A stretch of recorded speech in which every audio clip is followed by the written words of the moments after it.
difficulties. We got. No, I'm talking about, we got Mr. Ride out, on Saturday we had some technical difficulties. Just trying to make sure we all good. Just do it live. Had to make sure we good. Hey, Doc, listen, I don't move until it's right. I don't care how much time. I didn't realize you really had church cheers, man. I just thought he was giving you a hard time, bro. Why you bring that back up? Repass chairs. I asked him, would y'all step over at Ebenezer? From my closet, man. Would y'all pick them up over at Ebenezer on your way here? Let me see the back of them chairs. See if they say Ebenezer. Ritter chair. Ritter chair. If I got them from a church, it's from the church of what's happening. There you I go. seen Miss Linda had a nice lawn chair, nice bag chair. Yeah. And then I see these two church chairs. I'm like, no. She's more sophisticated than me.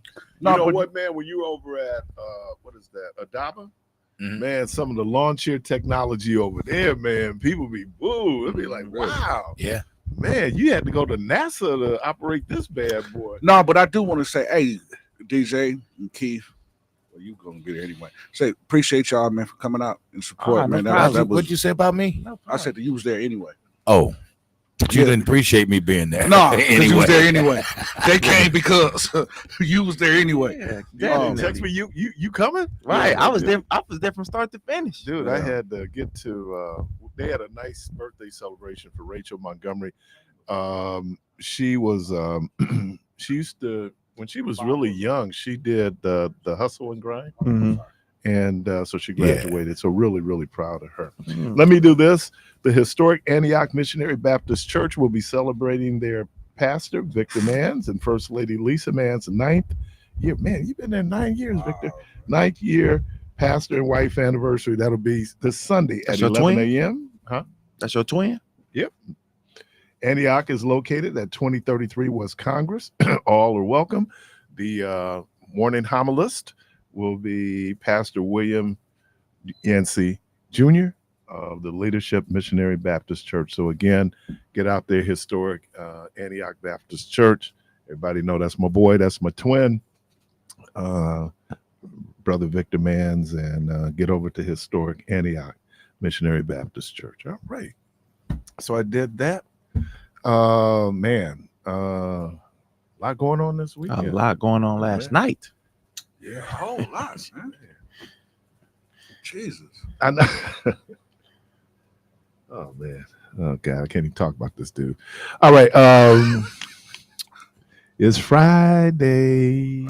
It is Friday. Just got paid.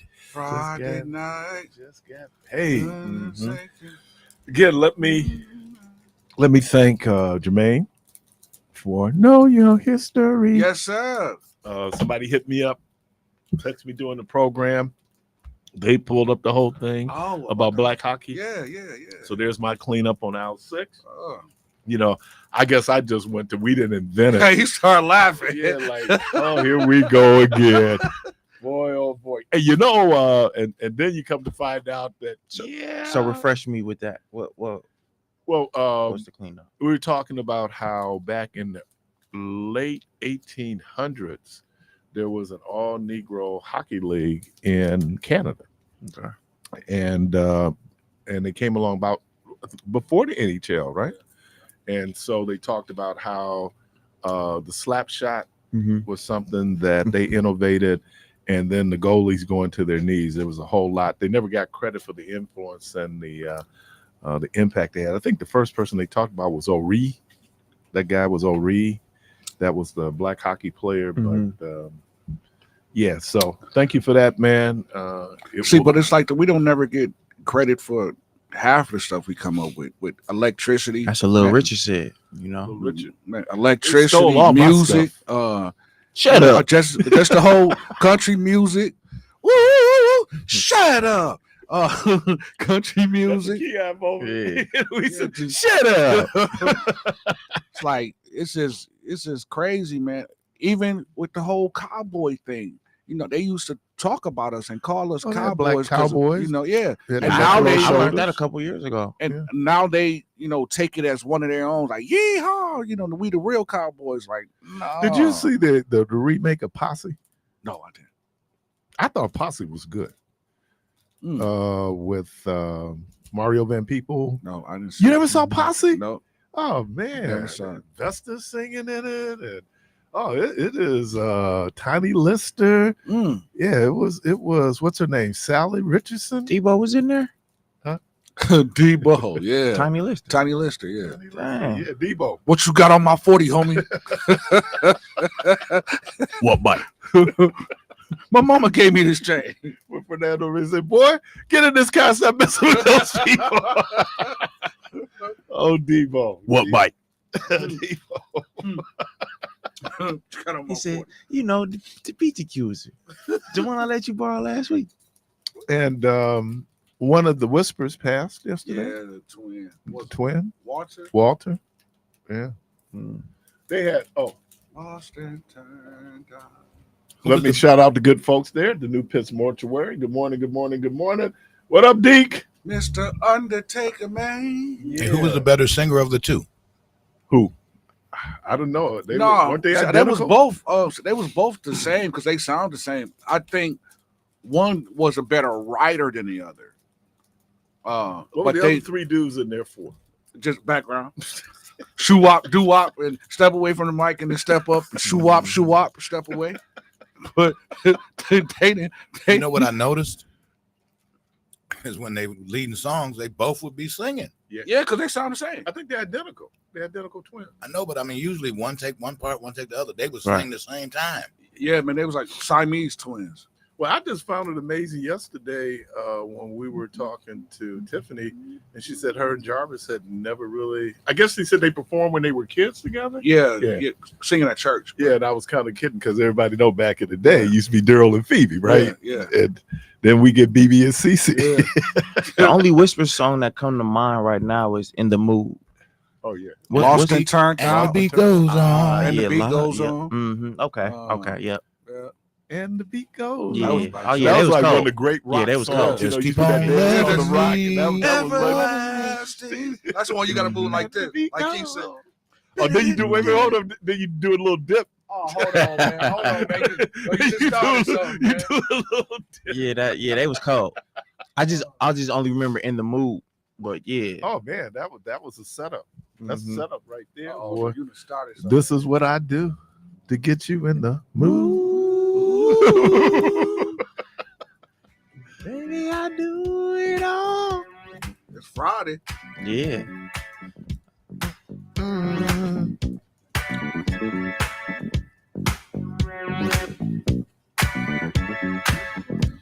All right. So it is Friday, Free Flow Friday. Again, man, I need to. Good morning, DJ. Good morning, Debo. Good morning, Jermaine. Good morning, young man. You came right in, cleaning up in the house. He had too much spillage going on. Man, Too much. Man, I guess I look at hockey real differently now. You wonder when the Philadelphia Flyers back in the day, they were the Broad Street Bullies back in the 70s, and they showed a victory parade. There was so many black people at that hockey parade. I'm going, y'all hockey fans here? I went to school in Chicago for a couple years, and so that the time that I was there, they ain't won nothing since Jordan. Right. So they were you would catch all these random people. Just they had the same owner, didn't they? Mm-hmm. Yeah. You would catch all these random people talking about the Blackhawks because that was the only team that was winning in Chicago, or the Blackhawks, and I'm like, dude, don't nobody care about hockey? Like, y'all talking about hockey, man. Everybody gets with a winner. Mm-hmm. Oh yeah. I mean, I was telling one of the individuals that I supervise, you will introduce something to a group of kids and they would say, no, I don't want to do that. But then it's this thing called fun. They see someone else enjoying themselves and having fun, and now it becomes infectious, and now they want to join too. It's the same thing with winning. It's infectious. You want to join that. You want to be a part of that. A winner. Yeah. The Brewers lost the World Series. You would have thought they won the World Series the way people were downtown. Mm-hmm. They said they had close to like 1 million people downtown. Mm-hmm. So yeah, you want to be with a winner. I think that's why when and then I think our self-esteem went up when the Bucks won in 21. Oh yeah, I mean, like I said, I'll say this to the day I die. You know, Giannis is like Obama to me.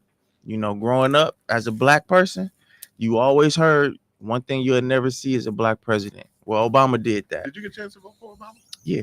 So when the Bucks won, you know, growing up in Milwaukee as a Bucks fan, one thing you always heard was, man, the Bucks will never win a championship. Well, the Bucks did that. So, you know, No. I always put them on the same. I did. I never thought they never win. win. People Said said never that. see in your lifetime. No, seriously, I did because we always said had that. players. We always had players that we used to always say this. We don't have players that had tattoos and wore accessories. So that's how we knew that we wouldn't win in championships. He wasn't tough enough. But when we started getting players with tattoos and accessories, it sounds funny, but it's true. Because we used to be like, man, we got all these plain Jane.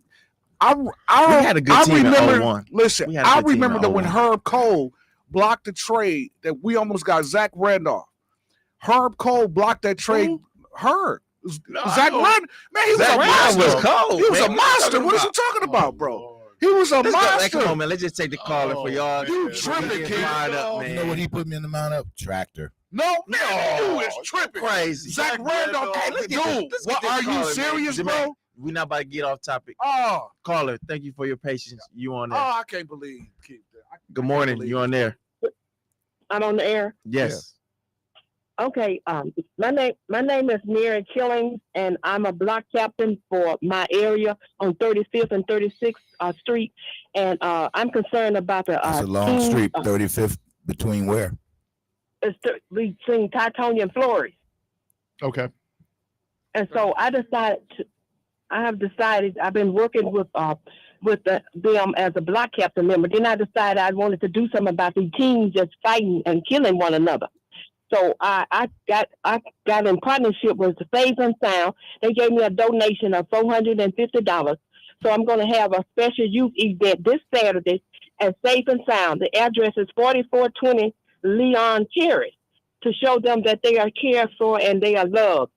And we'll be having activities for them to do. We're going to do T-shirt customizing. We'll do name games, hula hoop contest, shark drawing, and T-shirt dyeing. And also we're going to do arts and craft table. So I have all these different people that volunteer to help me.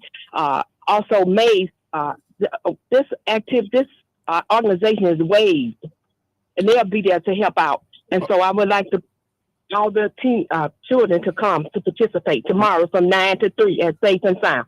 Right there on the corner of Leon Terrace and Roosevelt? Yeah, Leon Terrace, Roosevelt, Sherman. Yep. Okay.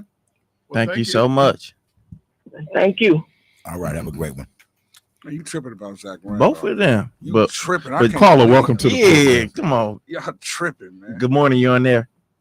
Good morning, fellas. What's happening?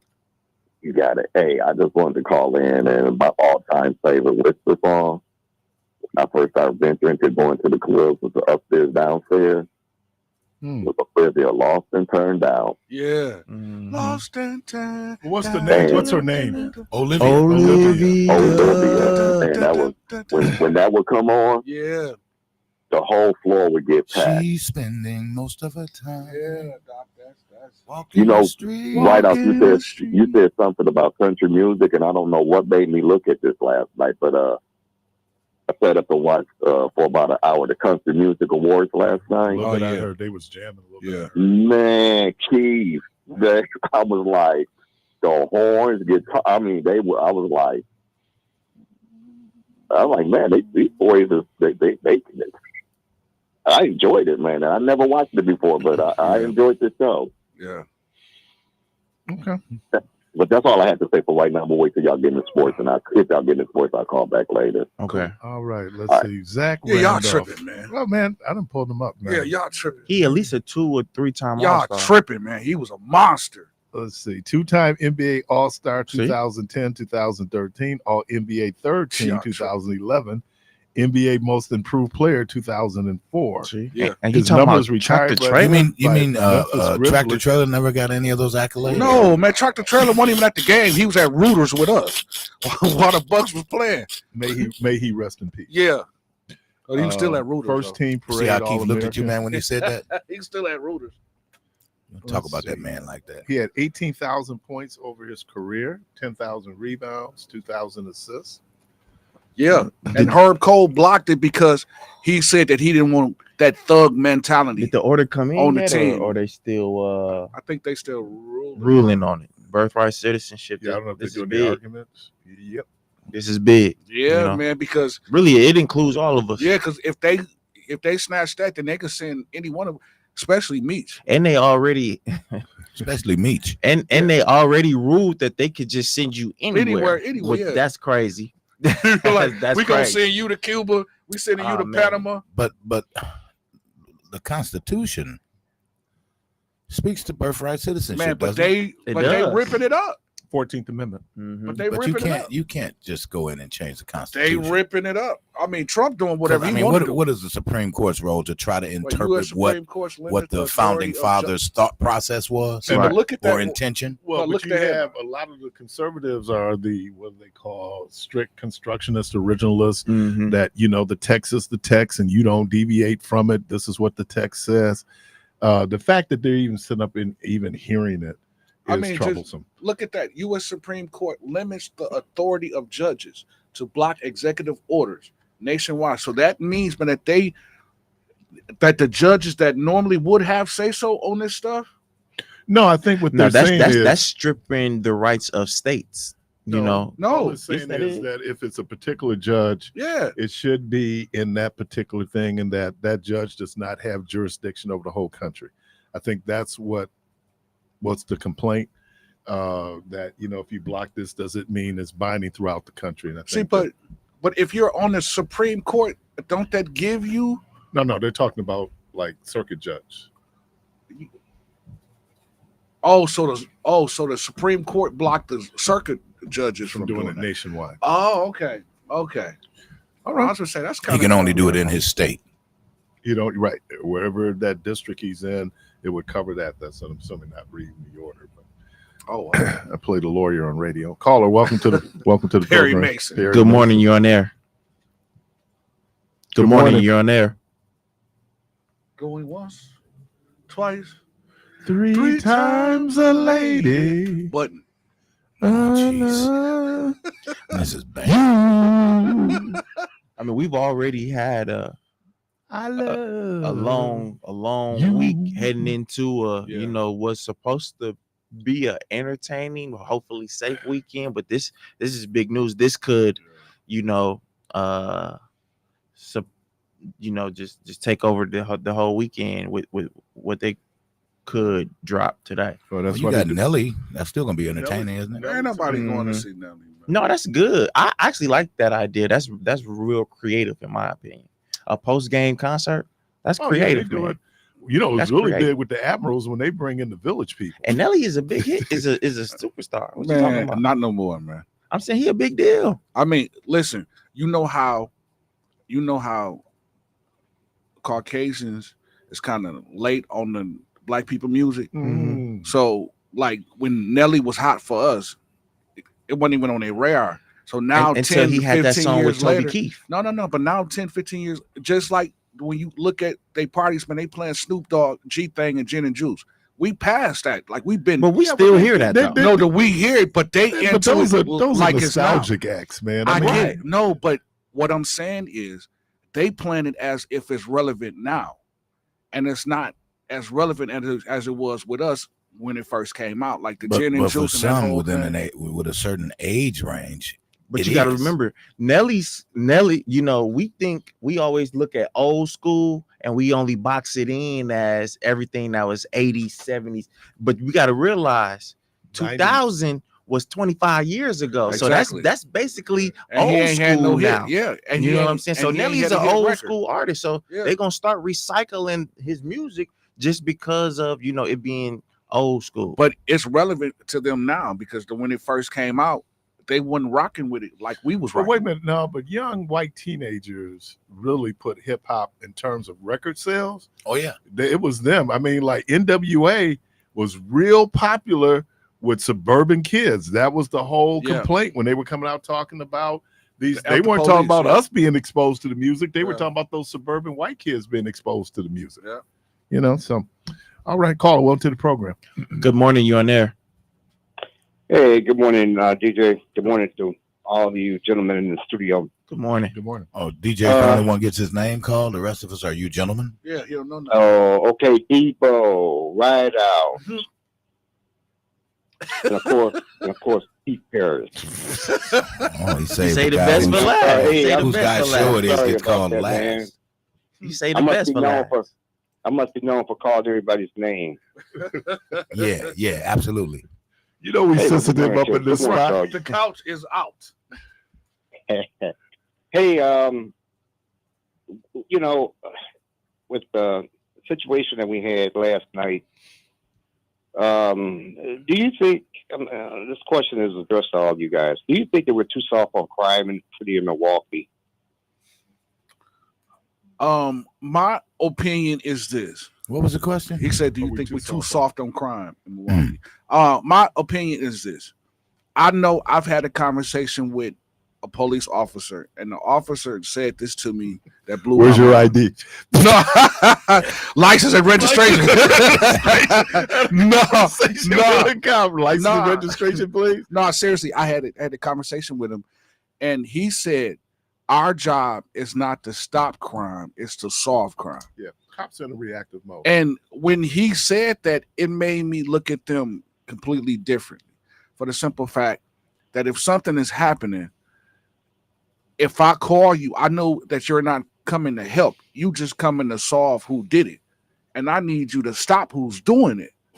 See what I'm saying? So Yes. it's yeah. I didn't really, I wasn't really thinking about it in those terms. There's people that commit crimes and get back on the street. They got low bail, and the crime in the inner city, the crime in the black community is just getting worse and worse. There are people that are afraid to get out on the roads and drive because of reckless driving. Yeah. But you Yeah, did see people are- the road rage Oh incident. yeah, downtown. That wasn't black I people. did. Yeah, Well, let me say this. Let me say this that's here. true. But let me say this here. That's just an underhanded excuse, because we're not talking about that. We're talking about what's going on in our community, and this is serious, Keith. This is no laughing matter, man. Nothing really hits hard until it hits home. If it hits one of your good friends or one of your relatives, you know what I'm saying, with this here crime that we have in our communities, and then it wouldn't be a laughing matter. I'm not laughing It at. hasn't- I'm not it- well, laughing. you know, I'm not it- laughing at Brother Westmore. I'm not laughing at the matter. What I'm saying is, first of all, perception becomes people's reality. Now, we're probably kind of where we were last year in terms of the homicides, but there's a lot. And then it's the other thing, exposure, man. We get this 24/7. Debo was saying he found out like late last night, and then that becomes part of the news cycle. And that's what you're seeing, and you don't see something else. Yeah. But we live in a big city, man. I mean, crime is just part of what we deal with. Let me say this too, because when you were talking about bail, Darrell Brooks changed that whole equation, right? You see people down there now, they get $150,000 bond. So you have to, and I don't know if it was DJ or Jermaine who was saying cops are in a reactive mode. Yeah. No, I understand. That's true. I understand that. I would say that I don't think that it's soft on crime. We just have to understand that, laws aren't a deterrent to people who break the law. Because And they don't care. No, you You're can stress the law, you can make Right. up new laws. It's still not going to stop individuals from breaking the law. What we have to do is have a more sound education on how to deal with situations and circumstances at a young age, so that as they grow I agree. older, they are able I to agree. react in a way that is emotionally mature and intelligent, which, you know, we've had this discussion many times to where adults haven't even dissected emotional intelligence yet. And so when, you know, you get into those high stress circumstances, your natural instinct is to react with aggression. And I that's agree. just that part. We're not even I talking agree with about you. systemic, you know, poverty and lack of education, you know, and just it's not a one bell toll. It's a number of variables to this. Do you think the conversation needs to be had more often? Yeah, but we need to have it with the people who would be likely to commit the crimes, Mm-hmm. and we're not really exposed to that until, as you say, we walk up on something, we become victims of crime. I mean, there's many of us who were here in the 90s. It was crazy in the 90s. Yeah. You know, so I mean, I think, and that's the thing, you Yeah. find that crime goes up and down depending Yes. on what the circumstances are. DJ is right. You got systemic things going on.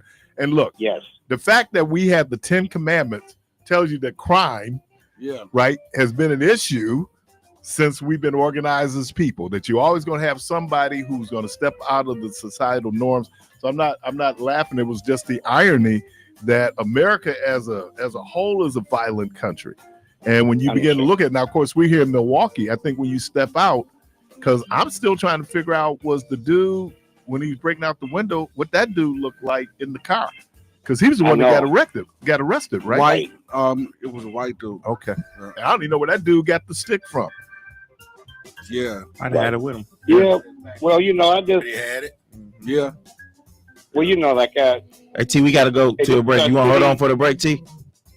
yeah, hold on for a second. All right, you listen to Community Voice. It's Friday. Joined in the studio by DJ, the Protege, Mr. Debo himself, Jermaine, Streetcar Ride Out. Hey. We all here. We're going to take a break. We'll be right back.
DJ the Protege. All right, welcome back. Go ahead, bro. Yes, and where is the outrage in our community? It seems like this here is becoming a norm. There's too many people getting shot. There's people getting shot practically every day in our community.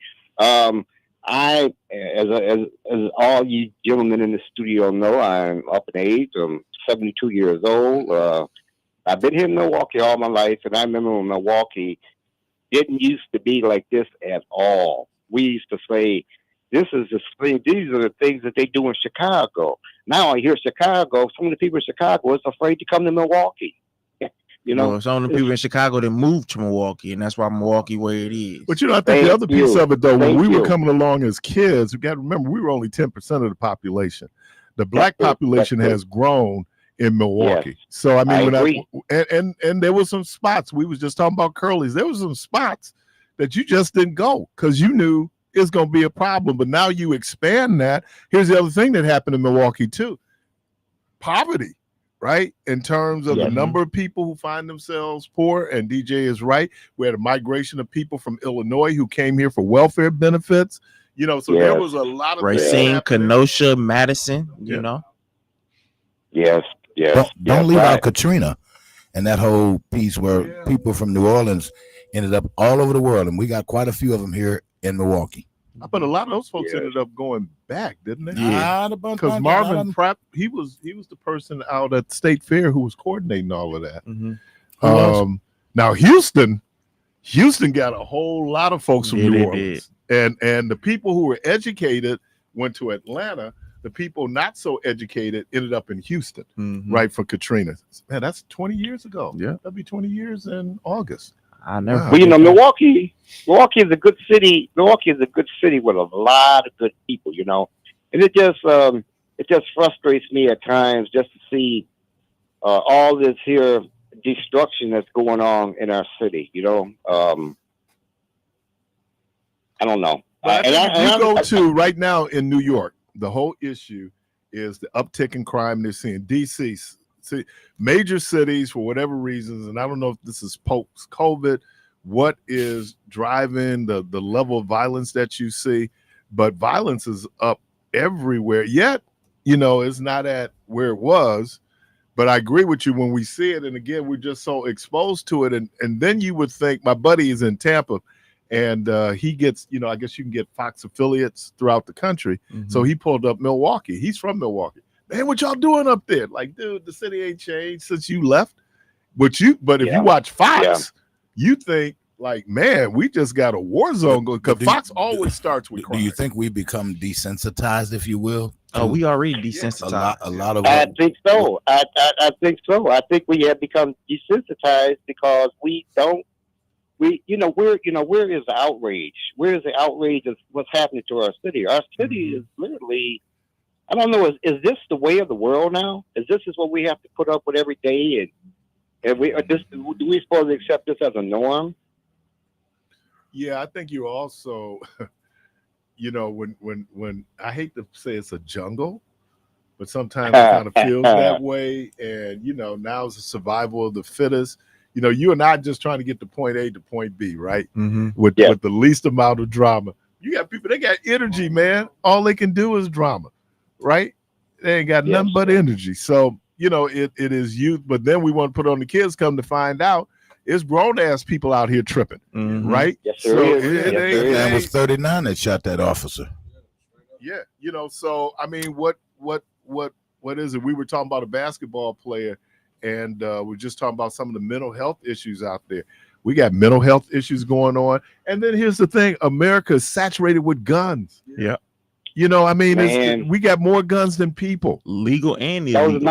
That was my next question. My next question was: do you think that there's too many guns in the? I'm just speaking for our community. I think there's too many guns, and I think when tippers go, then these people are pulling out guns, and they think that's the way to solve the problem. Yep. Some of that might be population control too, my brother. A whole lot of that is population control. But you know what? We had zero population growth We not Yeah, we ain't going dropping backwards. babies. We not dropping babies But again, like we that's did. why I said Milwaukee's going population back. control. Yeah, Wait, who ain't dropping babies like that? we're not. The teen birth rate has been cut in half in the city. I don't know, man, because I don't know, man, because that's a lot of people that's walking around here pregnant. That's I young, bro. remember last year, Which is good. I was talking. We need We were people. talking We about used to the lead census. the nation, though. We used to lead the nation I remember. in teen pregnancy. Yeah. Not anymore. Nope. Not anymore. I remember last year talking about the um, census and thinking that, maybe the census was lying, because I remember being the kid and the population of Milwaukee was around 500,000. About 10 years later, it's still around there. See, but a lot of people Maybe is it's a little, moving it's a too, little though. bit right. A So- lot of so Hey, people who's gentlemen, relocate. I just want to thank all you guys for hearing my rant. Oh man, no, that's kind of what we're here for. On the couch. On the couch. Yeah, and I want to say, I want to say to the listening audience, please contribute to your family, to your kids, to your friends, whoever you come in contact with. All right. We have to do better. Thank you. I appreciate you. Caller, thank you for your Well, patience. you You're like on a there. champ, man. Like you could be promoted to producer, man. Hey, man. Well, that board is different. Caller, welcome to the program. Hey, So, Tom, and I've been saying this for I can't remember how long. Until we start turning our cousins, brothers, aunties, and stuff in, this stuff don't continue. We all know who out here doing this stuff, y'all. We want to play like we don't know who's doing this stuff. That's true. Somebody know who shot that 12-year-old girl. So people know who's doing stuff. But like the brother said, sometimes it don't affect us. And before my daughter was murdered, I've been talking about this for years and years. Always been the one that always trying to stop stuff from happening. I don't know the proper word to say, but to try and calm folks down and stuff like that, so it won't get out of hand. Mm-hmm. What is wrong with a woman that would take 3 of her children over to another one of her children's house, and somebody end up dying? So we know what's going on. Then we like to glorify stuff. The Black Keystone Ranger was George's pocket. What's funny about that, and what's glorifying about that? I don't know nothing about no Black Keystone Ranger, but I did look it up. We glorify gangs. I didn't run in gangs because I didn't want to be have to worry about if I'm going someplace. If I go by myself, I'm gonna get jumped on if I don't got a whole bunch of dudes behind me. If I want to be with my girl, I want to be with my girl. I want to be with my girl, and then 6 or 8 hard legs with me just to feel safe. So we glorify this kind of stuff like it's cool, and so we know what's going on. And the police ain't always reactionary. I'm gonna tell y'all something. I call the police in a heartbeat. If somebody's outside, if people outside fight, I'm calling the police because I don't want to get it out of hand where somebody might end up dying. Last year, because I got cameras on my house, I called the police 3 times, but I don't know what was going on. I don't know if they got busted or they moved or what. But it was a house 3 doors down from me. I don't know what it was about this empty lot that's next to me, but they would bring cars over there and break them down. They were selling cars. As soon as I saw them camera, I would call. Man, they would ask me a million questions. I'm like, just send the police over here. By the time that got over there, they was gone. And they would just take all the people's stuff, throw it on the ground. They all the stuff off their cars and just throw it on the ground, and then they take off. So we know what's happening, y'all. It's just like when we don't step up, don't let it have to come to your door before you start calling. Because what do we hear all the time? Put the guns out, put the guns out. But like I said, we know who's doing what. We know who's doing what in the neighborhood. We know what people are doing. So until we stop playing and we do that, we're going to keep on getting this reaction. Hey, George, you work for Sears, right? For 30 years. Did you work at Bayshore? Southwood. Okay. No, there was a light-skinned brother worked in electronics, and I know if that was you. My mom was one of the first people to have a high-def television. My mother, man, cut. Well, before I got into appliances, I did work in the electronics. But when I first started at Sears, I was I used to have a job at Plastronix. Plastronix used to be right downtown, and when they went out moved to Mexico doing that Clinton thing, right?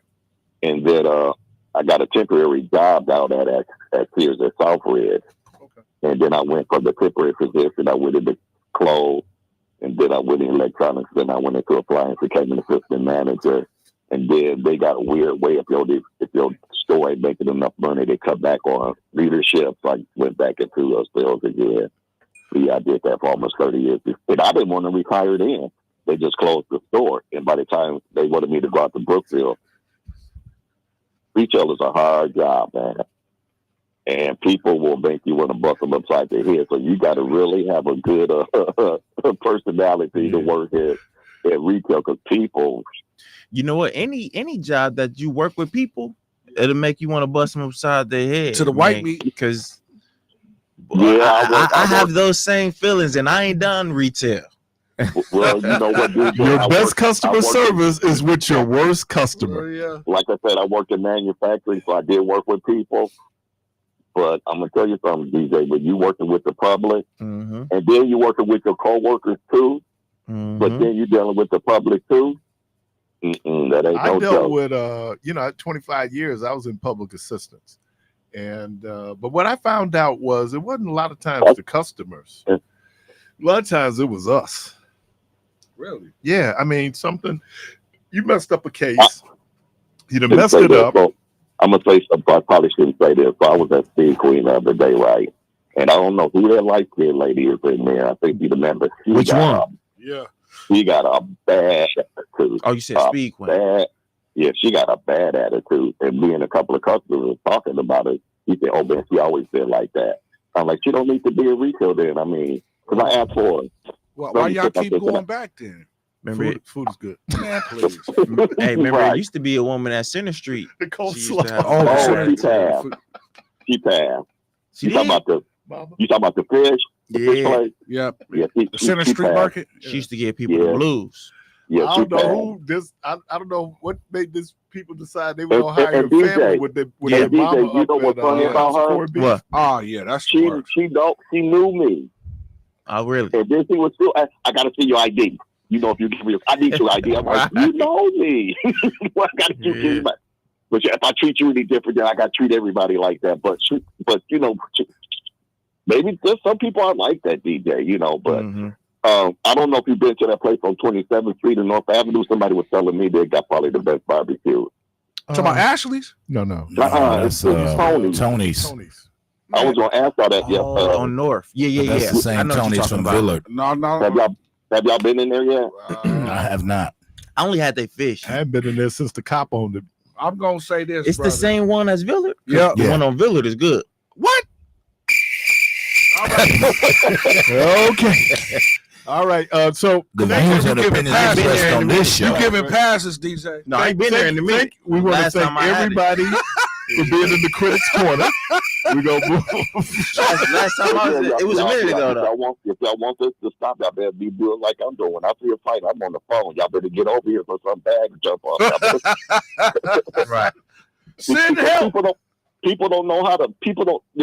Nobody wants to get in the middle of like, what is y'all doing? Calm down, you know. Yeah. Or sometimes people be scared to get involved in it because they don't want to get caught up But in here's lose the their life. problem: the person breaking up the fight sometimes becomes the gasoline. Mhm. Yeah. You know, because you have to learn how to de-escalate the situation. You can't go in there yelling. They yelling. Everybody yelling. You So know, now you get punched. now in the you mouth. go right because it turned into something else. You know That's what? why I call. And that's why I call 911. I don't care what nobody say, but that's why I call 911. As Kennedy And- said, they had to call 991.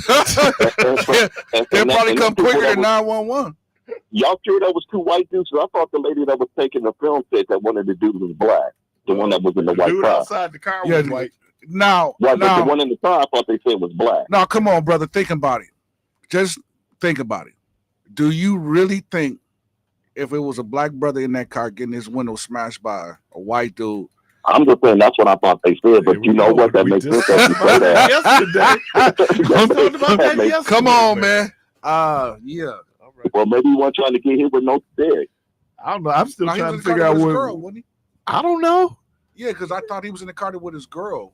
Who was in the car with his girl? The person, well, Some dude that was getting his window smashed out, his girl was in the car with him. Oh, okay. All right, She was the y'all. one. They All right, showed man. pictures of her hair that like she kind of had like somebody definitely got to get flash whooped in up it. then. Man, what, bro? But going on that before we take the call, going on that de-escalation piece, you know, at Juneteenth, my girlfriend was speaking with an officer at Juneteenth, and he was explaining to her that, you know, now that they have received some de-escalation training, it has made interactions a little bit more smoother. But why did it take them so long to receive the Well, training? I Because don't know. cops never endorse hug a thug. That's what they call that type of training. It's called hug a thug. They have a culture, and the culture is people should fear the police. It is eye-opening to hear that, but to know that we do have an officer that think that training was beneficial, speaks volumes. Because just being black, we know that there are cops that felt like that training was unnecessary. Yeah. You know what I'm saying? Yeah. And so it's just to hear someone that is amongst them say that training was necessary and it helped them, you know, to maneuver high elevated situations, you know, just means that, you know, they have to continue that work. So we did our training through the sheriff's department, de-escalation customer service. Yeah. And that's where I heard the line, sincerity is not required. But that idea, because law enforcement is just that, it's enforcement. This idea that, and people, look, you can be a little small country town. Let's say you're up in Washira, right? The cops are the same as the cops here. Mm-hmm. So whoever that group that you've designated as troublemakers in that community, that's how they interacting with. Yeah. So I mean that and then your implicit biases, you know, all of those things, implicit and explicit. See, biases. but what tripped me out about what you just said was that sounds like something that they should have been had in play. Because I remember you don't back know in the what day, you don't know. Right. That's true. But I remember back in the day, cops used to pull up on the little kids that we were the little kids that was outside playing, and they'll pull up on you and give you baseball cards. They'll talk with you. They'll, you know, get out and shoot hoops with you. You know, all of that other stuff. And I remember that stuff as kids, and it was like building that relationship with the police department. You see that? You know, when I be talking about you know, penny candy, you know, dollar tacos from Taco Bell, you know, all the cheap stuff that I never experienced. Yeah. I never experienced cops really handing out baseball cards. Type of stuff like that. So that's foreign to you know, me. They're doing it this year. Really? Yeah. And the ice cream truck is back. And that's the whole thing of rebuilding yourself with the community, that the community can at least trust you with one eye. Side of this, and this is what Brother Westmoreland was saying, you still got that element out there, and that element has to be dealt with. See, but if you put cops out there and they see cops out there, some way, it might not cut away all of the crime, but it's going to detour some of the crime. Those officers, former officers in Memphis, were all black. Because there's something bigger. You know, we focus in on race. It's the blue. It's the badge. And that's why I'm saying if you go, because what it represents power and control. And look, and respect, you don't really have enough cops if you really wanted to shut it down to be able to shut down the city. There's far more people than there are cops. So and look at the vast majority of people respect the laws, they respect the customs, but you still got a percentage of your population that does not, for a lot of different reasons. So, you know, it is like when we were back during the whole George Floyd, people talking about defunding the police. That's kind of going like, well, first of all, you can't get rid of police. That's crazy just based on what y'all done talked about. Something happened at your crib. But their budget was crazy, just like the military budget. It is crazy. It was crazy at the time. I forgot what it was. The power of police unions. See, but the whole thing with that, keep to what you just said, cops, again, they operate with, we don't stop the crime, we solve it. So if I need you to stop it and you're not there, then I become and the when police. we have this conversation, that can lead to stop and frisk. which means that my civil rights are being violated because of the perception of crime and who commits the crime. They're talking about introducing facial recognition. Yeah, I'm not sure if I'm a fan of that. No. Have you ever traveled outside the country recently? Because outside the country, no. When you come back through, it's facial recognition. They got your face. Yep. You go through the camera. They look at you, and boom. Yep. Caller, do we need a break or are we? Well, you take the caller in. All right, caller, welcome to the program.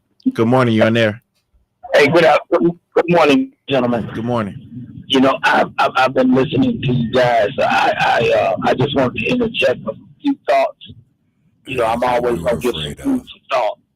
Now, the 2 police officers that were shot last night, you know, God, you know, be with them and hope that they pull through the situation. But I got a question to ask, and I've been asking it. They were from the 2nd District. That's on 2nd and Lincoln. I'm familiar with the district. Why were they over there? Did they pursue somebody, chasing somebody over there? I'm sure they're going to clean it up. I thought they said on the news that the reason why they was over there is because it was a priority call. It was a priority call with a man with a gun, and they just so happened to be in the area. Hold on, what you doing in the area, brother? That's on Lincoln. That's 5 miles. You got downtown police station. Yeah. You got 3rd District right there. That's 3rd District, which is up on Lisbon. Yeah. Then if they need help, you got 7th District. Yeah. What are you doing over there, brother? Something stinking and something rotten in the cut. Doesn't justify what happens, man. It doesn't justify it. It doesn't. It doesn't justify it at all, brother. But you know I'm not calling to justify that. But he do have a point, though, Perry. What I'm saying is, hey, let's go to the north side. We'll get some guns. Let's go to the north side. I just hate to say it, man. Why are we over there when we got all now if they were in hot pursuit of somebody running from the south side, I can understand that. But what are you doing over there, man? He do got a point. All right. That's the question that I'm asking. Then I'd like to address the issue with the birthright citizenship. You know that they tabled it, right? They upheld the executive order. They just tabled it, and so right now it still stands. Okay. Hello. Yeah. Now y'all let Westmoreland stay on. You let George come back in after he told a tale and said he was coming back for the game. And now you play the music for me when I'm the only one talking sense like y'all. H, we just said that we was coming up on the break when we put you on hold, brother. Okay, well put me on hold for. Can I get an extra minute? I mean, can you give us the opportunity to say? Al is at hold right now, so we're gonna have to let you go so we get Al. You see that? And I believe that coming from that gentleman.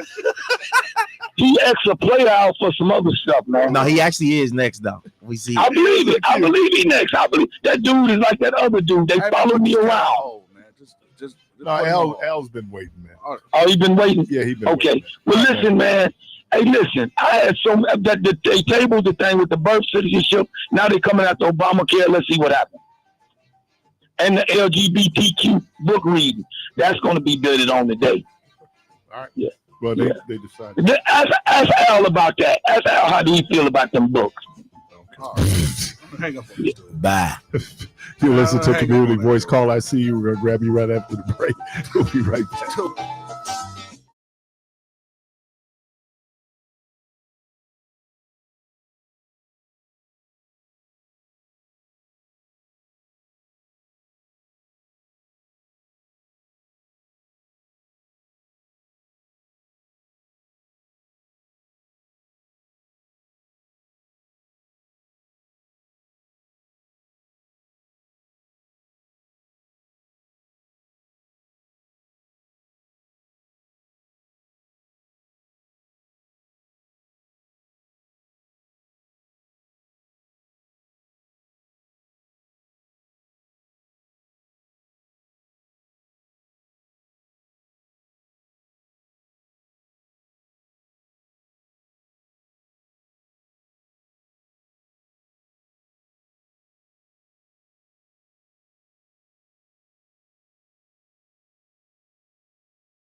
Caller, welcome to the program.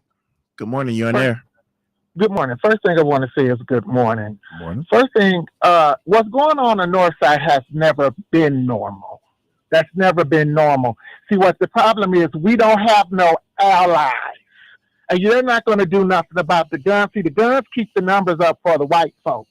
Because, see, if these black people who have value, if they start using their intelligence and learning their guns, they will know they not use those guns on each other. Then them people will come in. Number two, your aldermen need to open their mouths, just like when they in that Shepherd Express smiling for them white folks. Y'all need to do that for the blacks, but they don't care about the black votes while they hold them after sets in the bottom of them churches. But then when you call them, everybody ducking low, hanging high their feet because they don't want to answer that phone when it's come dealing with black folks. Yes, we're talking about you black aldermen with the reckless driving. They're not going to do nothing about it because it's black people. Because if it was hard gentrification, they will cut that down right then and there. Just like when a woman got ran over on the east side by the Subaru, they shut that down. But because it's black, they're going to let it move on. Gloriosos too, wasn't it? Yeah. So, they're going to keep that going.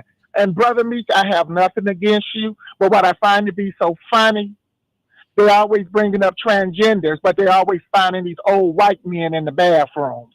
And I don't never hear you speak out when some of these pastors are always speaking stuff, but everything that's found in their mouth is under the age of 14. But you never speak about that. Also, I want to share with you, Mr. Parris, because you're such a wonderful individual.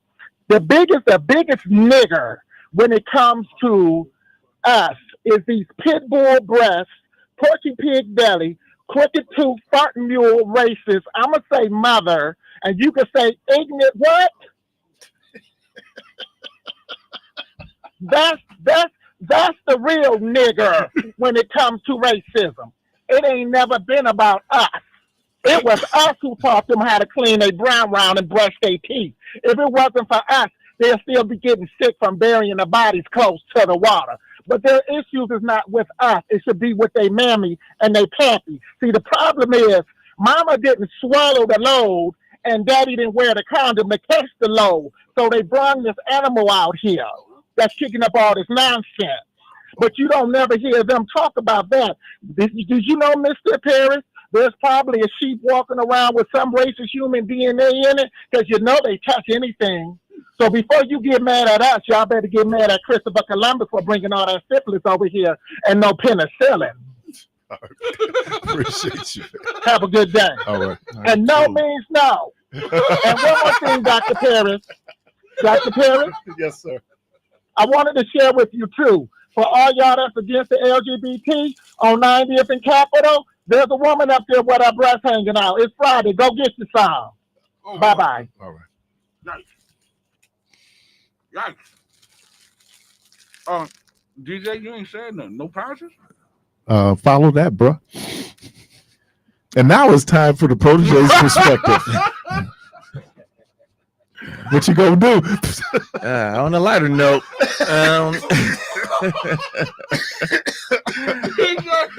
on a lighter note, I'm gonna do my best, but all right. In the midst of defining and becoming our purpose, there are various obstacles that may arise.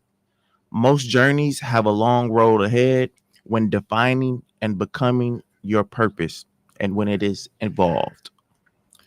Throughout this journey, it's not uncommon to go through multiple makeovers in an effort to get your purpose identified, defined, and solidified.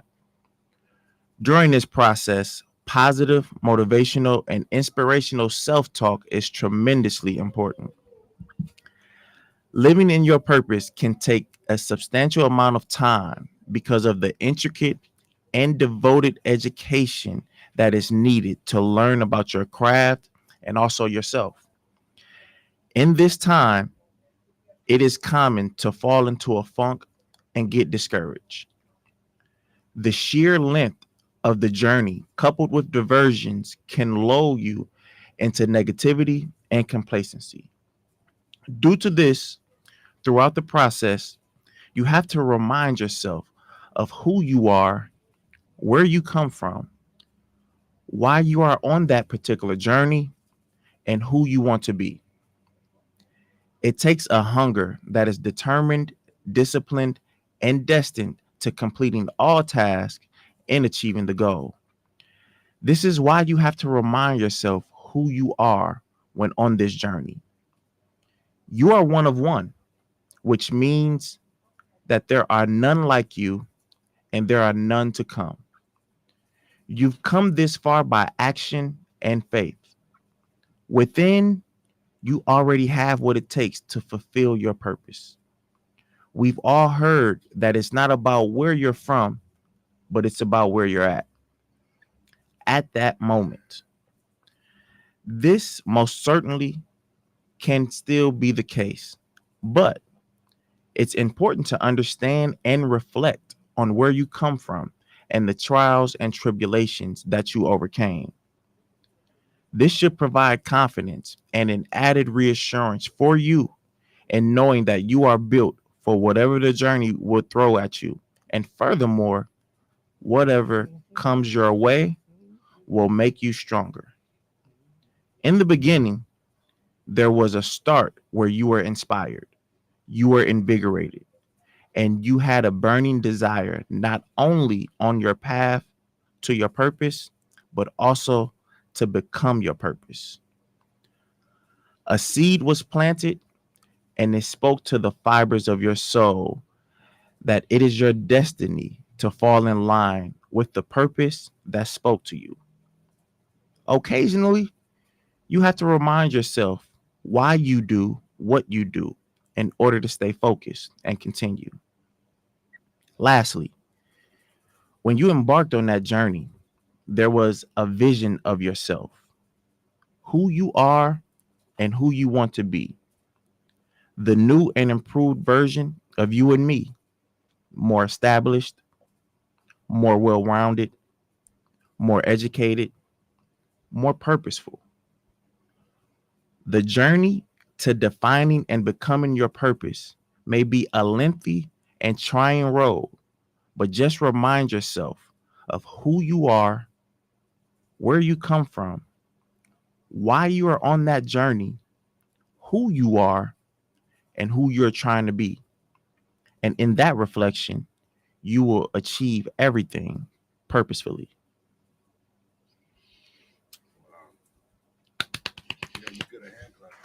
All right. Hopefully that was lighter, you know. Yeah. Hopefully that was real light. That stemmed the tide. That was really, really light. That's what I'm thinking. Back to your regular scheduled program. Back to the heavy stuff. Caller, welcome to the program. Good morning. Good morning. You on there? Good morning. How are you all? Good. What's happening? I just wanted to make a statement about the police training. When I was in the Air Force, I was a cop. When I got out in Wichita, Kansas, I became a cop. The training was to protect the community. That was our emphasis. In the military, they trained us to identify the enemy and eliminate it. When I came to Milwaukee, Harold Breyer was the police chief. I applied for a job. I went with some friends down to Mississippi before I got accepted. And we brought back a flyer from the Ku Klux Klan recruiting police officers in Mississippi. You had to be 6 feet tall, weigh 200 pounds, and white. And the attitude of the police officers in this city, that's the way it was, and that's the way some of them still are. They're not here to protect anything except those who have money and who have power. I work with some of the black officers now. I worked in corrections, I worked in the prisons, and a lot of these people out here are not here to protect the community. They're here to put more pressure on making people do the wrong thing. That's just my opinion. Have a good day. All right. Show me your soul. Show me your soul. I was I'm singing that song because there was a documentary called Mr. Soul, and it was about the program. I didn't get to see that. Yeah, I'm mad I didn't, because I heard great things. Obviously, heard it from you, but a number of people said that was a really good documentary. Yeah, and I think her name Melissa Hanslick, his niece, produced it, and she did a song. Well, the theme song, I think me and Michelle. That was because I saw it twice at the Orient. I think Michelle was there with me for that one. And at the end, they did the song "Show Me Your Soul," Layla Hathaway. And I kept asking Miss Hanslick, so can I get like a copy of that? She said there was some legal things, but it was part of the rotation now on satellite. So I was singing it the other day. The first time I ever saw Kool and the Gang, Earth, Wind, and Fire, it was on Soul. And there, if you go to YouTube, there's a clip. Earth, Wind, and Fire is on. I think they're doing Evil.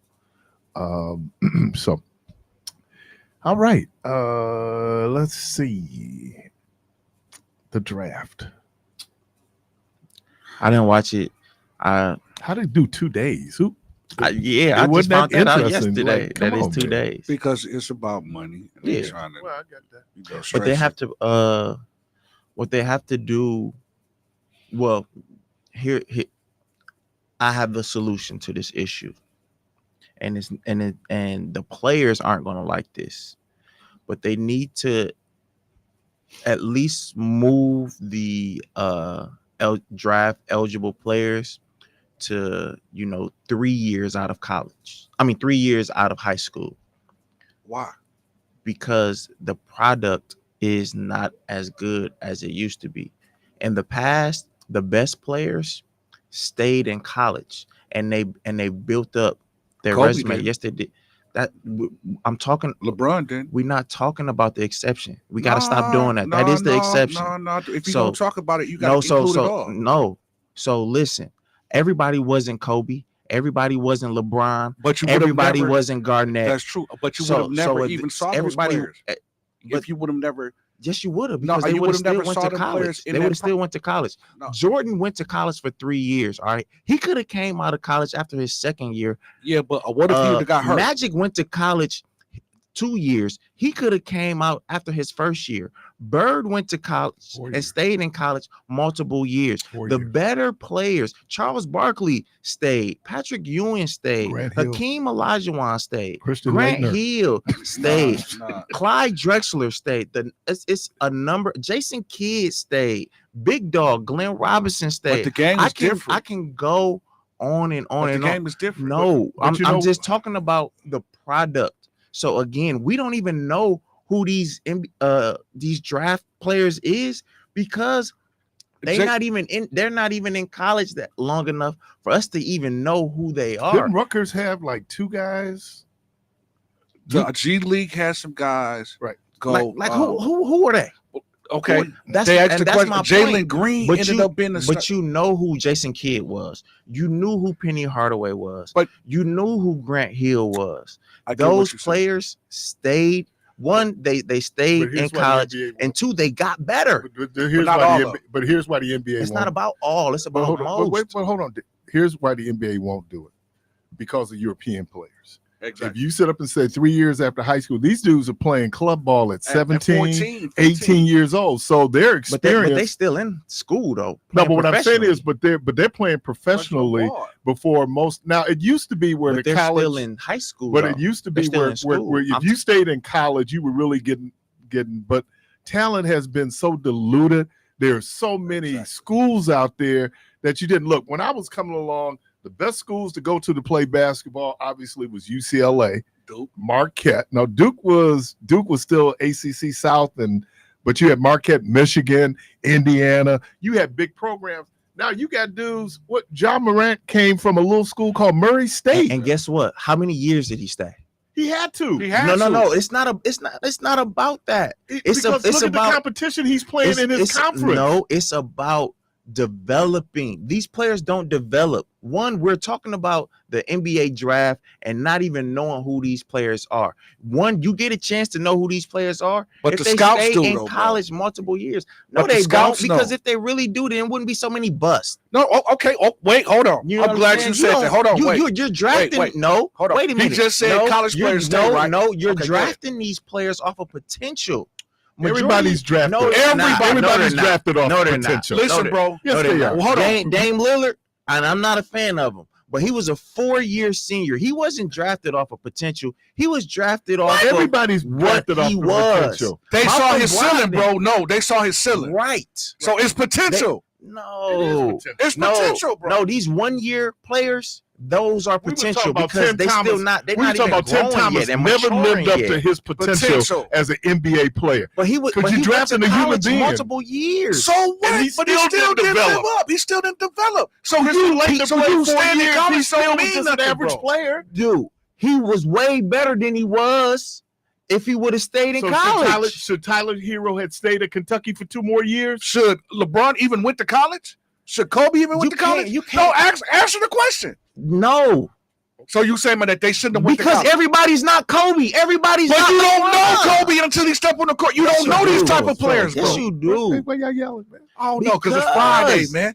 Because, man, DJ do this to me, man. No, you're making an exception How? and trying to make it the rule. You're naming some of the greatest players They of are all the time. exception. Right. They are the exception. Most players. Most players have to if I'm stay. looking at but they're not, because if they get a solid year, then they move on. If the league says you're going to see more players staying now because of NIL. Because course, the there money you go. that they can make now, the money they can make in college. they're not staying. Yeah, they are. Because some of those players, the money maybe that they can make in round. college, Maybe They make it first round. right? And I'm gonna sit up and say, like, I don't know how good. I don't know. Obviously, this was a weak draft year, so let's be honest How long with that. have we been saying that? What? This is a weak draft year. It's been how long? It's No, because 3 years in a row, Because and it's been because weak. we have more 10 weak draft years. years than we have great draft years, right? But in the past, you at least knew who the players was, and you knew how good those. But what I'm players trying are. to say to Now, you is, don't even know. Yeah, how but good you don't those always players are. because there's so many players. Right, and it don't That- always that's translate not to the the- There's so many NBA, though. players. Man, that's not the case. If you're playing at Murray State, they play what? Ohio Valley. He's not playing the same competition they playing in Louisville, who plays Florida. in the ACC, Right. or play at Kentucky Where that you- plays in the SEC. Where you play don't matter. Yeah, It's it about does. your game. Yes, it Oh, you does. tripping, About your DJ? game. You tripping, DJ? Dude, Hold on, wait, Dame hold was on, at hold on, Weber wait, no, State. hold on. What are you talking about? Wait, hold on, Damian Lillard was at Weber Whoa, hold State, on, hold on, a small Hold- college. Wait, It does matter where you play. It does matter. The level where of you competition play, that the you level of play. comp- You know how what many co- busts Duke has? Wait, but listen how though. many busts Hold there on, are, wait. and they went to Duke. But check this Who out though. plays the best? But they'll get a look at Duke that you don't get at Murray State. Exactly, and you have It's a about greater your chance game. of going in the first round if Yeah, you went to about the Duke program than you when you come went out to of. Weber State. There's a lot. Memphis, Derrick Rose went to Memphis. All right. What He been was winning? way better than any player that came out of that draft from Duke or UNC or Kentucky. It don't matter over one who you draft pick? playing with. Yes. Kyrie Irving played 2 games, 1 game at Duke. Yeah. That's how good he was. But those are the exceptions. Most people. You can't use that against. I just said the exceptions, and y'all talking. No, about, what I'm saying to you is that most of these players, even though you say you don't know who they are, like nobody don't knew either. nobody knew who Ja Morant was until Nobody the knew NCAA. Yes, we did. Tyler Hero. No, Nobody no. knew who Tyler Nobody- Hero Yes, was. we did. Nobody In knew who Milwaukee, we Stephen did. Curry was. Bro, yes, Nobody. we did. No, they did. They No, didn't they know who didn't. Stephen Stephen was until Curry the was- tournament. Until the Tournament, bro. He played at Davidson. Stop it, I'm man. done. Stop I'm it, because done with this Davidson conversation. games won on TV. Dude, Davidson Games was on TV because he was going against Duke. Bro, He was Davidson going against games North was Carolina. not on TV during Yes, the it season, was, bro. man. Nobody That's knew what nothing about I'm talking Stephen about. Curry until the tournament. Nobody That's knew not nothing about true, Ja man. Morant And the until the reason- and the tournament. reason That's why- not true, because and he put DJ up 30 on Duke at Duke. Bro, but the games won on TV. Yes, it was. The games went on TV regular, like Okay, but bro. like you got Duke games is regularly on ESPN. And I'm gonna tell you, it's interesting you brought him up because Coach Davidson K was definitely on TV. Wait a minute, hold on. Coach K said the biggest mistake he made, he thought Steph Curry was too small. All of them And thought he was did- too small. But his brother got in. Exactly. His brother So- got to Duke, and exactly. he was And he was trash. Right, he wasn't trash. I mean, though he won nowhere near Steph. Right.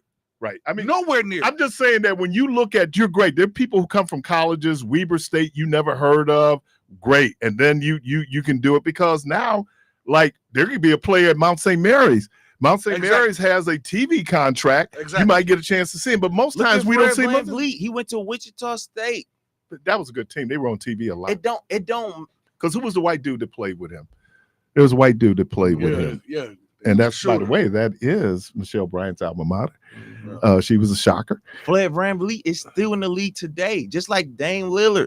Still in. They're exceptional talents, though, right? Kawhi went to San Diego State. But how many times was they on TV? I didn't know anything about Kawhi Leonard. How many times was Kawhi on TV? I didn't know anything about Kawhi Leonard until he got drafted by San Antonio. James Harden went to Arizona How State. many times did you see Kawhi on TV, though, bro? Answer that question. How many times did you see him on TV? Dude, you didn't. If you have cable, you see him on TV. What are you talking about? Okay, but what I'm saying, they won regular games like you will see Kentucky and Louisville on Saturdays on CBS and things like. You don't need. Wait, hold on. You don't need cable because the majority of the games that would come on Saturdays was on CBS.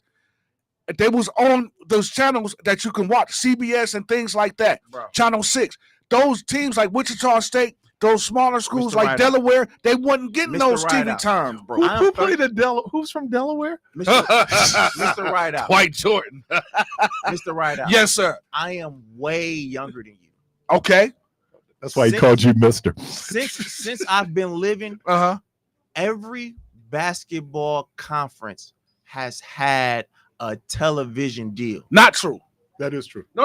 If you're in the conference, wait, no. Because the horizon, UWM and Green Bay, they don't have a TV contract. Yes, they do. No, they don't. Look it up. The conference does.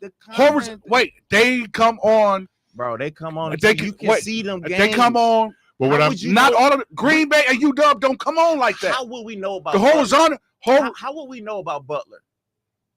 Butler made the Final Four. No. Because they don't show them games regularly. They don't show them every week, bro. Green Bay, they don't show them every week. WM, but they don't show them every week. Cleveland State. How will we know that? But they don't show them every week like they show the Pac-10 games, every now and then, like you get a Cleveland State. Who was their Mouse, right? Wasn't it Mouse at Cleveland State? But they didn't do. Who coached there? Who coached at Cleveland State? Dude, it's always random games on TV. But what I'm saying, because they got deep. The reality is that look, we've kind of hit a ceiling when it comes to the level of talent. I mean, real talk. No, we did not. Yeah, we have. These players is not that cold. That's what I just did. You hear what I just said? We've reached a ceiling when it comes to talent. And look, this even goes back to the beginning of the NBA. You look at the draft. You talk about that 96 draft, right? Yeah. Okay, you had some Hall of Famers in that draft. Yeah. But then you had some dudes who had very pedestrian careers. How many of them were one and done, and how many of them had multiple years in college? I think one and done. Majority of them. Yeah, and I think, but you mature. That's why. And that was my point. See, hold on before you go. That was my point. The players that stay in college longer has ability. Depends on their talent. And mature. Depends on their talent because it's making a better product. So let's ask this question, and I don't want you to get upset. Let me ask you the question. I'll do it in a very calm. Look at him. Look at him. Get ready. He ready. Look at him. He ready to respond instead of listen. He ready to respond. Should LeBron James have gone to college? No. Okay. We talking about the exception. Wait a minute. Okay. There are some players that are the exception to the rule, like LeBron. You use that term, but there's some. Of course, he's one of the greatest of all time. What I'm saying is that there's some situations where you should go to college, and Malcolm Brogdon benefited for the 9 years he was at Virginia. He wasn't there now. I'm exaggerating. He did 4. Yeah. And so I'm saying he benefited from that. Or if you look at guys coming out of BYU, if they're Mormon, they take 2 years for the mission. They come back, they're going to be more mature. Yeah. But your talent is your talent. Yeah. Now, every now and then, Shaq could have. Well, Shaq's game needs David Robinson was multiple years. Shaq could have went. He had to. Shaq could have went because of the rule. It was the rule, and Shaq couldn't come out of high school and go. And when David Robinson, yes, it was. Shaq could have came out. It's just not what you did. He couldn't have. Shaq wanted to do 4 years because he wanted to get his degree. It was his coach who said, "You know what? You're gonna get hurt. It's gonna hurt your career. Hurt your draft stock." So he went out, but he wanted to stay and do the 4 years. So I'm just saying that there's certain players, it's hard. It's like Tiger Woods. Tiger Woods did 2 years at Stanford. Yeah. I'm gonna tell him you need to stay 4 years. You're Tiger Woods. So y'all insulting my intelligence right now. We're trying to. That y'all can't understand the difference between people who is just that good, right, and then everybody else. But I don't want to hear about LeBron. No, what do you think? So let's quantify it. What is the percentage of NBA players do you think should have stayed in college for 4 years, at least 3? Like 70%. Oh, okay. It's probably higher than that. Okay. You're listening to Community Voice. How long was Anthony Davis at Kentucky? 2 years? Was he one and done? He was one and done. Oh, okay. An exception. What about a Carmelo? player of the year? What about Carmelo? An exception. Wait, Tyler Hero. But hold on. Wait, hold on. Wait. But we didn't know that they was Hall of Famers when they first came out. Oh, stop. Wait a minute. Go, man. No, because I got you. I got you now. You put Anthony Davis in the Hall of Fame? No. You said Hall of Fame. He's Hall of Famer. His college. You just said it. His college career was exceptional. Yeah. Christian Laettner's career was exceptional, but he's not a Hall of Famer. Billy Owens. For college. Billy Owens. Everybody remember Billy Owens at Syracuse? Billy Owens, exactly. One of the greatest high school college players ever. Trash in the NBA. Jabari Parker. Y'all hear this music, man. You're listening now you want to leave. You want to take his ball and leave. We're going to take a chill pill. We'll be right back.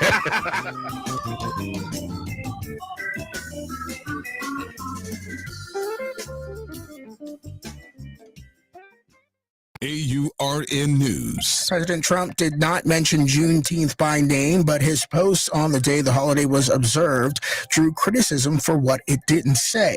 On June 19th, Trump posted on Truth Social that America has, quote, too many non-working holidays, claiming they cost the country billions and that workers don't want them. He warned the U.S. could end up with a holiday for every workday of the year. The post made no reference to Juneteenth, which became a federal holiday in 2021 to commemorate the end of slavery. But many saw the timing as a clear signal, especially since the Trump administration offered no formal remarks or celebrations. When asked if the White House marked the occasion, Press Secretary Caroline Leavitt did not give a direct answer. Instead, she thanked reporters for coming to work and said the administration was working 24/7.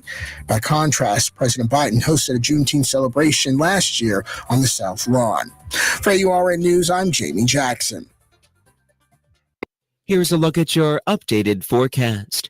For today, a lingering slight chance for a shower or thundershower ending early on, otherwise becoming partly sunny into the afternoon, high temperatures up to 84. For tonight, partly cloudy, low 60s. Saturday, ample sunshine with upper 70s for highs, but trending hotter into your Sunday, with a chance for some scattered showers and storms developing up to 92 degrees. I'm meteorologist Michael Caro on AM 860, The Voice. While retinitis pigmentosa takes Mark's vision, his family gives him hope, whether at the family business or at home with his wife and sons. He knows he's not fighting alone. For 50 years, the Foundation Fighting Blindness has funded research into treatments and cures for blinding retinal diseases, providing hope to people with vision loss. And for Mark, winning the fight means being there for his family. The Foundation Fighting Blindness. Together, we're winning. Help us end blinding diseases at fightingblindness.org. It's summer. Time to enjoy long days, lazy nights, and great food. Because Uber Eats has deals all summer long. So, when hunger strikes, don't sweat it. Delicious deals are just a tap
Community Voice with your host, Keith Parris and Devon Jones, DJ The Protege. I'm going to bring it back just so they won't try to steal my thunder. I won the debate off air. I had to explain it in terms that I couldn't explain it on air, but I won the debate. Caller, thank you for your patience. Hey, Jermaine, let's go. You're on there. Hey, how's it? What's that, man? Thank you for your patience. Get 4 thumbs. 2 of my. Well, Keith? Yes, sir. The youngest team in the league did just win a championship with a lot of dudes who didn't stay more than a year, right? That part, yeah. Yes, they did. Am I correct? Okay. So the fact that they dominated the regular season and never lost 2 games in a row in the playoffs kind of proves that young players, some players are ready for the NBA very early, and you will be cheating them out of legacy because if LeBron had to stay in college 3 years, would he have the all-time scoring title? No, you know what? But let me ask you this question: isn't OKC more of an aberration though? Younger teams usually don't win championships. That's an exception to the rule. And so what I'm saying is maybe sometimes exceptions become the rule. Right. They have to be an exception first. And so unless we can see into the future, we are kind of doing this as fans and we're saying the product is suffering because I enjoyed these finals more than I have since probably before 2016 or definitely nearly a decade because of the style of play of both teams and it not being 2 teams trying to mimic Golden State. Yeah, and I think wasn't it there was some litigation too around this idea of trying to limit. The other thing was, I think Kobe, Garnett, James, even Kyrie Irving, because Kyrie Irving did not play his freshman. He played 1 game. He got hurt. Daryl Dawkins. Daryl Dawkins would have flunked out. Moses Malone. Wasn't he in the Robert Reed. Who? Robert Reed. That played with Houston? Tracy McGrady. Right. But then at the same time, how many years was Vince Carter at North Carolina? I think 2. Michael Jordan did 3 years at North Carolina. Right. And there's this thing I heard some NBA players talking about how and I think this is logical. Anytime you're playing tougher competition on a daily basis, like in practice, for example, even if you're not playing. Right. And I think Tim Thomas was a great example of that. He's playing against Big Dog and Ray Allen every day in practice. And so he was a very effective player. So when we talk about potential, that's very relative because maybe Tim Thomas peaked when he played really well against Kobe in the McDonald's All-American game. And all he desired to be was a pretty good NBA player, drive beautiful cars, and have a nice life. And you know because when you talk about a bust, that's somebody who doesn't make it, in my opinion. You know, we thought Todd Day was can't miss. You know? Yeah. Didn't he stay 4 years? Yeah, it was 4 years. Him and Lee Mayberry. Yep. I think it really depends. Keith, do you think 4-year players? There were just as many busts when they had rules that you had to stay 4 years. Yep. But you knew that you wasn't drafting them off of potential, though. Everything is potential unless you have a crystal ball and can see into the future. And Jimmy King is a great example of that because if Jimmy King came out after that first NCAA game when they lost, maybe he makes it in the NBA. And Chris Webber, he could have been one and done. Yeah, he was that good. He could have been one and done. I mean, Jalen. I think Jalen probably 1-2 years. What he only did 3 years? Yeah. I think that it's hard. But let me say this: when we say that you're drafting potential, you are. Like we said all the time, games are not played on paper, right? And so you can get a guy with an enormous. Tim Thomas had an enormous amount of talent, but he liked the good time. And then I ain't mad at him because look, you enjoy your money, man. I mean, so everybody is not Kobe. Everybody's not driven like Jordan. Everybody's not driven like LeBron, and that's why they stand out in terms of, like, for example. Could Dwayne Wade have gone his freshman year? No, I think you're right. He benefited for the 3 years that he played at Marquette. Yeah. He was good. And who amongst us? I got a question for you guys. Is there anybody who would tell your son to turn down? What is the amount that a first round rookie is guaranteed? Was like 6 million, 7 million, or something like that. Yeah. No. And would you? I want to know. Do a survey of you guys. Who would tell their sons, especially prior to NIL, to play for free and risk injury? Not many people. So that they can reach a potential for fans. But Grant Hill did 4 years because Grant Hill's family didn't need the money. Right. Yep. Bill Laimbeer told the joke. He said, "I'm the only player in the NBA that my father make more money than me." Right? There's certain guys who, if you're in a financial situation, a lot of these guys are leaving not because they're ready to play pro. They chasing the dollars. And prime example, VJ Edgecombe that just came out said that he lived off of a generator for 7 years, and seeing his mama struggle, that this was an outlet for his family to get out of that. So a lot of these cats is making business decisions to leave. Jalen Rose's jersey, for example, Jermaine, was being sold in malls, and he said he didn't have $20 to buy a pizza. He couldn't even afford his own jersey. You know, and this idea, though, they just did the Pony Express again. Have you seen that on ESPN on SMU? Major League Baseball goes to get 16-year-old kids from the Dominican Republic, sign them and get them to golf. But look at tennis. How long it take them to get to the major. But we're gonna tell for predominantly black sport, you have to wait till you're 21 to make your money. Man, there is no way that you can definitively say that all 4-year players is going to be good. That was never my argument. You can't say any player is good. My argument is that the longer that they stay in college, they learn and develop, the more they have an opportunity to, one, know what type of player that they're going to get, and two, the better the product will be. For ever since one and done has started, everyone has complained about the league and just the lack of talent and just how it is just tough to digest. So how many years did that has everything to do the expansion. But that has everything to do with the number of young players in the league.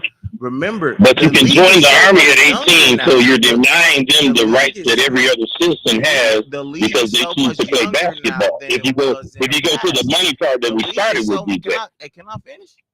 Go ahead, bro. The league is so much younger now. Mm-hmm. It takes time for those players to develop and get better. Now they might get better, but that is the potential that we're talking about. In the past, the league was nothing but grown men. And so there was already an established product that we know what we're getting. But I think it's the talent level now is better than and practicing against Giannis for a player of that ability, as opposed to practicing against Ryan Howard, may have made. That's why I mentioned Jimmy King. May have made Jimmy King a better player. There are players who have played with the Bucks who are better because they are playing and practicing against Drew Holiday instead of some fourth-year senior. But I knew I had to go and check all of our young players. So I can't really. And the legal rights part of it, I think, kind of takes precedent to me. If you can join the army and get shot at, you can shoot your jump shot at Pfizer, in my opinion. This was so unusual. I think this was history. So in the first top 5 picked in the draft the last 2 days, 2 of the players from Rutgers, and Rutgers was awful in the Big Ten, and 2 from Duke. So it shows you kind of like, and then you draft these people because now it's not your draft picks, right? Teams are not building on drafts. OKC is kind of unusual because they had so many draft picks, but most teams are, they're doing where free agents. Well, Brooklyn is now because Brooklyn had 5 draft picks and kept all 5 of them. Okay, and they building a team off of the. And they don't feel the pressure to win. But if you like, even in Milwaukee, they used them all in this drive. Yeah, all 5 of them. All right, man. All right, have a good one. Yep, you too. Caller, welcome to the program. Good morning. You on there? Yes, sir. Good morning. Thank you for taking my call, Mr. Parris, and assalamu alaikum to you, brothers. Brother DJ, I was listening to you primarily, and I wanted to present this because it seems as if, and please let me know, but other than DJ, which one of you all have competed either I don't know, maybe on a high school level or a collegiate level as an athlete? Me. Who's that? Right out. I played high school, played AAU. I'm in the Dominican Athletic Hall of Fame. And I played and what sport was it that you as played? well as basketball. South Division, I played football. basketball in high school, played basketball for AAU, played football in high school. Okay. All right. So you understand that there is a trajectory that when people notice your talent as a high school athlete or even elementary, they notice these things. Yeah. And if they see that you have an inclination to sports, they will probably push you or help push you in that direction. Right. Along with academics. And I was an athlete from grade school all the way through college. So I understand what DJ is talking about because it has to do with exposure. And the more exposure you have with being developed, the better athlete you can become overall. Because when you pick someone out of high school who hasn't competed on a collegiate level, there's a maturity thing that comes into play. And because they don't have that exposure, they're going to look at things the way that they looked at things with a high school's perspective or a high school person's perspective. So if you competed on the collegiate level and you understand that the path or the trajectory that you are on from high school to college and then college potentially to the pros, depending upon your capacity or your ability to perform and to take guidance or instruction, I believe everything that what DJ is saying, that you are better off, more well-rounded, you are a better athlete, you are more ready to compete psychologically, emotionally, and physically because you've gone through the ropes. So, and you've been nurtured or cultivated to whereas the potential can actually be manifest, if that makes sense to you. Mm-hmm. Yeah. DJ, I'm with you, bro. Thank you. One in a million. No, yeah. You. He definitely just explained what I was saying. Because, dude, y'all trying to make stuff so 100 proof. Nothing is 100 proof. No, man, that's not true. Is. No. Because y'all kept trying to bring up 4-year bust. Like, bro. No, but you kept trying to say that if you go to college, what I said is Kenny before we get your trajectory and your potential can be exposed more the longer you stay. Whereas because you're developing more. Yeah, but if you ain't getting remember when you played as a kid and you play with grown men, what they say, this is a man's game. That if you develop and grow more and mature more, then you're able to step up to that level. If I'm not at that level, which majority of these kids staying in school ain't gonna get you there. Then they're not gonna get there. Hey, real quick, 2 in a million. I'm with DJ. Hey, hey, sitting down there, I sat down there as a ball boy back, when the Big O and all them played. And then sitting down there now, man, the game is just falling off. And not to get into like all the details of explaining what it is, but just watching the game and seeing how these guys at that level don't understand and like know certain things about the game. Right. Like when somebody's D'ing you up, you don't go east-west, you go north-south. Right. Just things like that, and I could go on and on, but it's things like that are really taken away from the game for me, with these young guys. Yeah, they're talented, but like DJ was saying, I think it's hurting the quality of the product. I appreciate you. And that's one black man's opinion. All right. DJ, thank you. Thank you. Debo, thank you. Byron, thank you. Jermaine, thank you. Indeed. Wow. Good Lord willing, creek don't rise. Hope to talk to everybody tomorrow, and as always, tomorrow, Monday. Have a safe weekend.